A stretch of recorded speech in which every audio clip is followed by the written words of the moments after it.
Hey there, it's Josh, and this is not going to be our typical episode. This is not going to be a full episode, but I have made some changes and I'm making some changes to the podcast and thought I would just give you a quick message here, short little episode to explain what I'm doing and why. I know a lot of you are curious and like to learn from the decisions I make in my business. So I figured I would explain to you what I'm doing. So I put it in a list because I put everything in a list because that makes it easier for me to think and for me to communicate it to you. So I've got 10 updates about this podcast that you might find interesting. So number one, you've probably already seen this. If you click play today on this episode, I have changed the name of the podcast. I have changed it from the I Want to Know podcast to Clients from Content.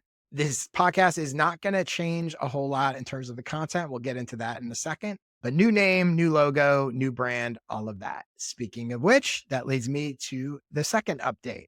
This change is an extension of my overall rebrand, which has been going on for a couple months and will hopefully be done in a couple weeks. I have changed all my branding on my social channels. I've redesigned my newsletter. I hired the amazing Nate Cadillac to design all of this. I'm thrilled with how it looks. The feedback I've gotten has been amazing. And today, the next step of that is updating the podcast, which again, you'll see new logo, new colors, new image, new title, all of that kind of stuff.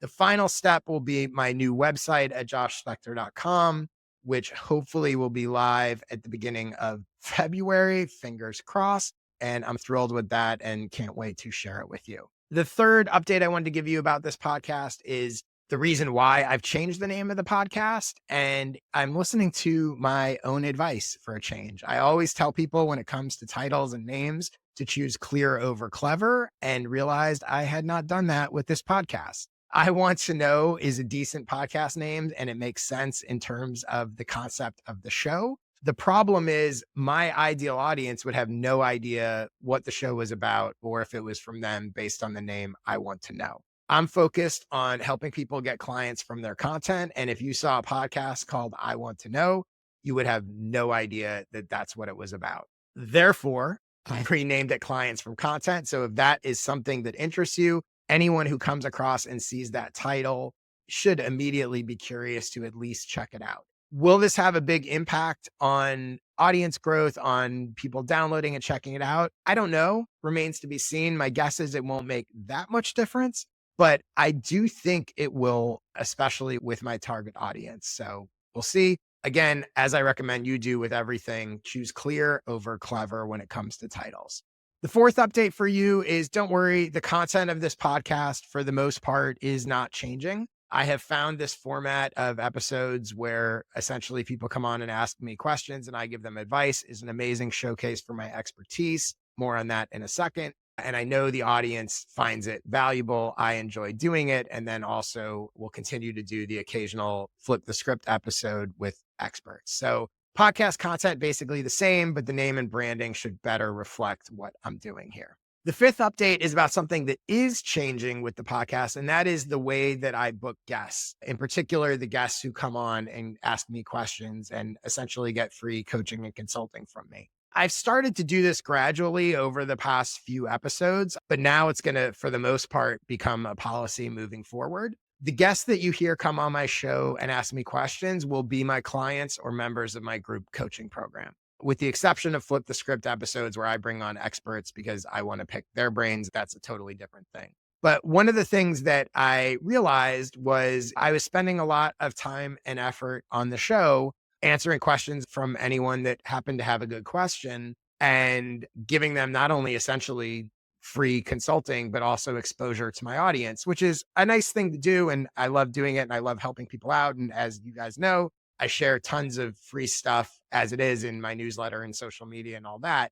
But I realized allowing people to come on my podcast and get help from me and get exposure to my audience is really valuable and really should be a reward for the people who are my clients, my customers. Those people have questions too. So while I'm not saying that I won't ever have anyone on that's not a client or member of my group coaching program, the vast majority of them going forward will be, and it's another benefit to that. and another reason to work with me, become a client, join my group coaching program. Speaking of which, that leads to number 6, which is you can join my group coaching program at joshspector.com/group coaching. You can join for as little as $99 a month. For that, you get to join our monthly jam session group coaching calls and ask anything you want. If you can't make it live, you get the recordings, and you can also email questions, which I will answer for you. You also get access to my entire archive of skill sessions, of which I think there's almost 20 of them now. Those are 1-hour presentations where I teach you how to do everything from define your niche to use social media to grow your newsletter, to get clients, to build a coaching business, all sorts of different things. You get access to all of those as well as all of the new ones. And you also then now get the opportunity to potentially come on my podcast and get more advice from me there and exposure to my audience that way, as well as potentially being featured in my newsletter. If you have any questions about that, feel free to email me, josh@joshspector.com. Okay, number 7, the 7th sort of update or thing I want to tell you about the podcast is Jeremy Enns, who we'll put a link to the show notes. He's a podcast growth expert, and I've had him on the show in a great episode.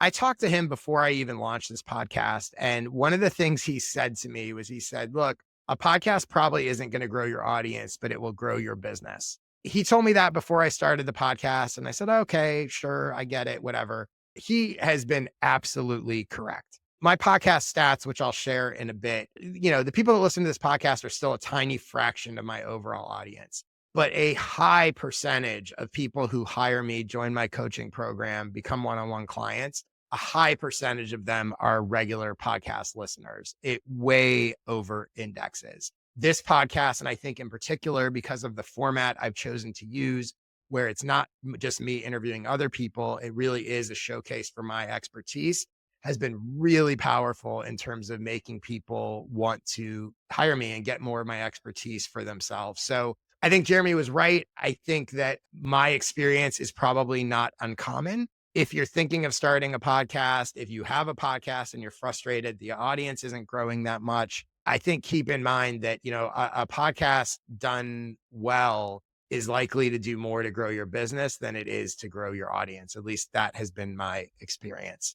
That leads me to the 8th thing I wanted to share with you. I thought I'd give you a few stats that you might find interesting about kind of the state of this podcast. I started the podcast, my first episode was in July of 2022. So we're coming up on 2 years of doing the show. I originally published every week for, I think, about the first year or so, maybe a little more, maybe a year and a half, and then cut back to publishing 2 episodes a month. So once every other week. I do not regret that cutback at all. And I'll talk more about that in a second. It has not hurt the show. And I would argue that maybe it's strengthened the show and has certainly lightened the workload on the show. My next episode will be my 100th episode, which is amazing. I can't even believe that I've done that many of them. I originally set out committing to do 1 season of 12 episodes over the course of 3 months, decided to continue. And the next thing you know, I'm coming up on 100 episodes, which is amazing. I've had 72,000 total downloads of those 100 episodes. To some people, that will seem like a big number. To some people, that will seem like a small number.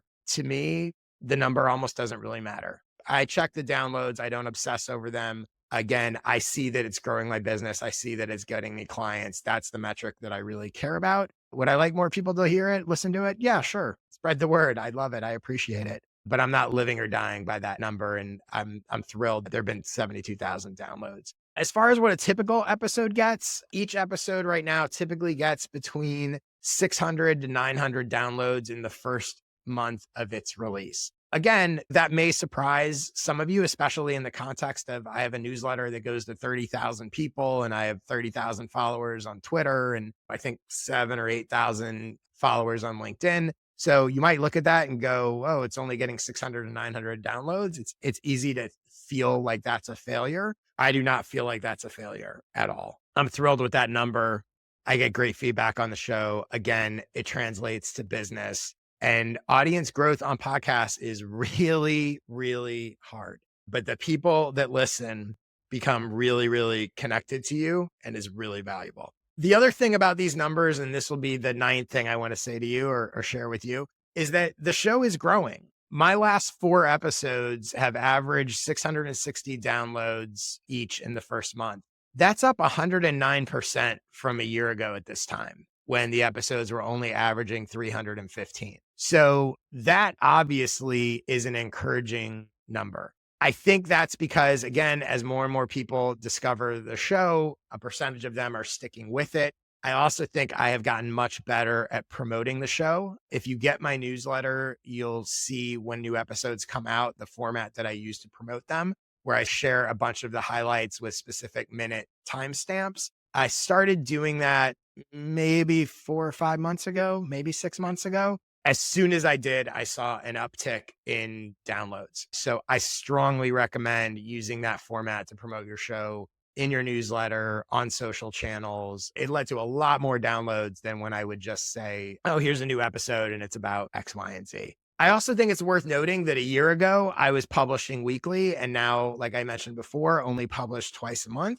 So a year ago, when I was publishing weekly, I was only getting 315 downloads per episode. Now I'm getting almost, well, actually more than double that, publishing fewer episodes. So part of my theory in cutting back to 2 episodes a month instead of weekly was that it would give me more time to promote them and that the average download numbers per episode would go up. And clearly that is what has happened. So again, another reason why I do not regret cutting back the frequency of the show. The other thing that I should mention here, which I actually forgot to look at before I hit record, so I'm going to pull it up right now, is the role of YouTube in this podcast. Every full episode of the show goes on YouTube, as well as usually multiple short highlight clips from the show go on YouTube. And the truth is, and I think this is true for a lot of podcasts these days, there's more consumption of the show happening on YouTube probably than there is on audio channels. My YouTube channel, which only features, like I said, episodes and highlights from the podcast,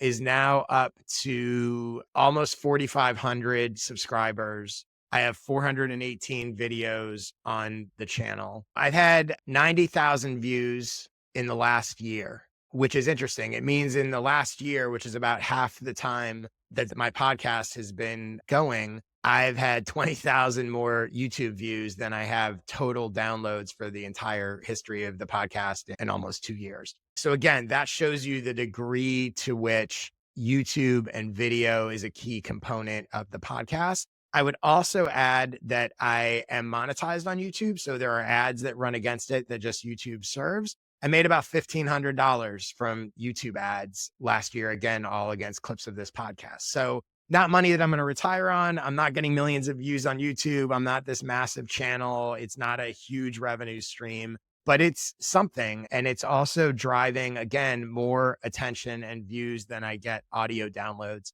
So I think the sort of takeaway here, which again was a theory I had when I started the show, I figured if you're going to record a podcast these days, there's no reason not to do video, right? I record in Riverside.fm, but even if you record in Zoom, it's easy to hit record and get video as well and throw those clips and episodes up on YouTube. Well worth it. I strongly recommend if you do a podcast, if you're thinking of starting a podcast, you should absolutely be doing video as well.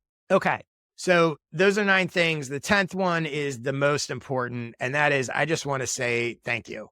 Thank you for your interest in the show. Thank you for your questions. Thank you for spreading the word and telling other people about it. Thank you for the feedback you've given me, the suggestions. I say all the time to people, I appreciate your interest, and I truly mean that. I do not take it for granted. I feel like the podcast continues to get better and better, continues to get more focused on helping you get more clients from your content. Now the show name and the branding will reflect that. I'm really excited. I've already recorded a bunch of great episodes that are going to be coming out in the next few weeks. Thank you. Thank you for your attention. Thanks for listening. Thanks for watching. And I will see you next time with a quote unquote real episode. The first real episode of Clients from Content. Thanks, everybody.